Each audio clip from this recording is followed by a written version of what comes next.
खुदा बाप और बेटे और उल कुदुस के नाम से आमीन। मेरे अज़ीज़ो, आइए हम खुदावंद अपने खुदा का शुक्र करें जिसने आज का ये खूबसूरत दिन हमारी ज़िंदगी में बढ़ा दिया। तो आइए अज़ीज़ो, हम आज के दिन का आगाज़ बाइबल मुक़द्दस में से पाकमा कलीसिया की चुनी हुई तिलावतों से करते हैं। खुदावंद खुदा ने इंसान को लेकर बागे अदन में रखा। हमारे लिए आज की पहली तिलावत तकवीन की किताब उसका दूसरा बाब 5वीं से 9वीं और फिर 15वीं से 17वीं आयत तक।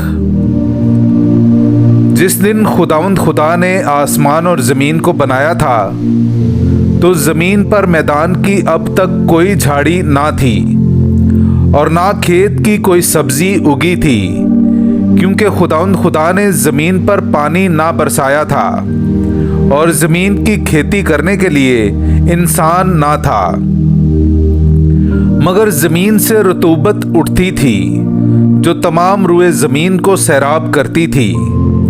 और खुदावंद खुदा ने ज़मीन की मिट्टी से इंसान को बनाया और उसके नथनों में ज़िंदगी का दम फूंका और इंसान जीती जान हुआ। और खुदावंद खुदा ने मशरिक की तरफ अदन में एक बाग लगाया और इंसान को जिसे उसने बनाया इसमें रखा। और खुदावंद खुदा ने हर तरह के दरख्त जो देखने में खुशनुमा और खाने के लिए लजीज थे ज़मीन से उगाए, और बाग के वस्त में शजरे हयात और नेको बद की पहचान का दरख्त।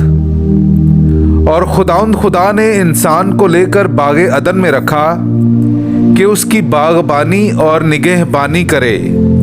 और खुदावंद खुदा ने इंसान को हुक्म देकर कहा कि तू बाग के हर दरख्त का फल खा सकता है, लेकिन नेको बद की पहचान के दरख्त का फल ना खाना, क्योंकि जिस दिन तू उसका खाएगा तू ज़रूर मरेगा।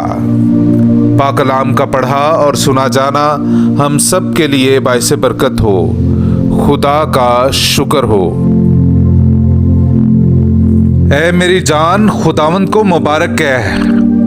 मेरे अज़ीज़ो, आइए हम खुदावंद अपने खुदा की हम्द व तारीफ़ करें। मैं आपके सामने पढ़ूंगा ज़बूर नंबर 104 उसकी पहली से दूसरी और फिर 27वीं से 30वीं आयत तक।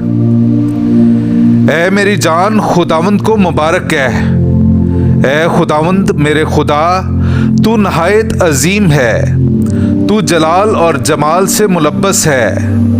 तू नूर को जुब्बा की तरह ओढ़े हुए है, तूने आसमान को साइबान की मानित फैलाया है।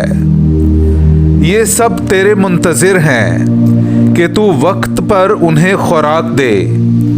जब तू उन्हें देता है तो वो जमा करते हैं, जब तू अपना हाथ खोलता है तो वो अच्छी चीज़ों से सैर होते हैं। जब तू अपना चेहरा छुपाता है तो वो परेशान हो जाते हैं। जब तू उनकी जान ले लेता है तो वो फना हो जाते हैं और अपनी गर्द में लौट जाते हैं। जब तू अपनी रूह भेजता है तो वो खल्क हो जाते हैं और तू रुए ज़मीन को नया कर देता है।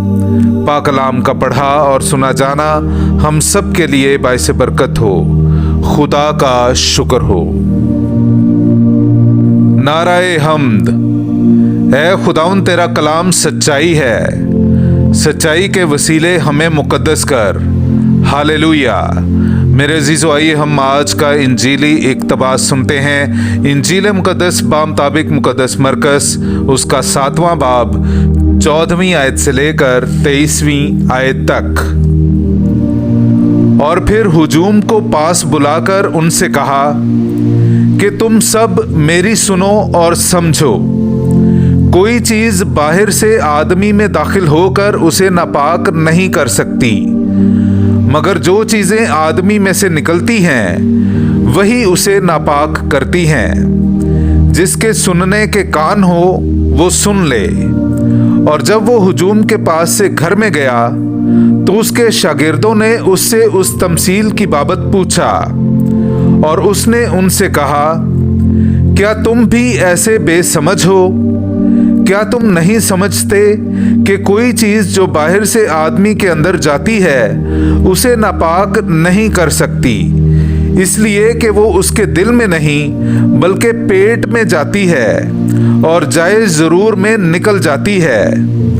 यूं सब खाने की चीजें पाक ठहरा कर उसने फिर कहा, जो कुछ इंसान में से निकलता है वही इंसान को नापाक करता है, क्योंकि अंदर से यानी इंसान के दिल से बुरे इरादे निकलते हैं, यानी हरामकारियां, चोरियां, खून रेजियां, जिनाकारियां, लालच, बदियां, मकर, शहवत परस्ती, बद नजरी, कुफर गोई, नखवत, हमाकत, ये सब अंदरूनी बुराइयां निकलकर इंसान को नापाक करती हैं। पाक कलाम का पढ़ा और सुना जाना हम सब के लिए बाइस बरकत हो। खुदा का शुक्र हो।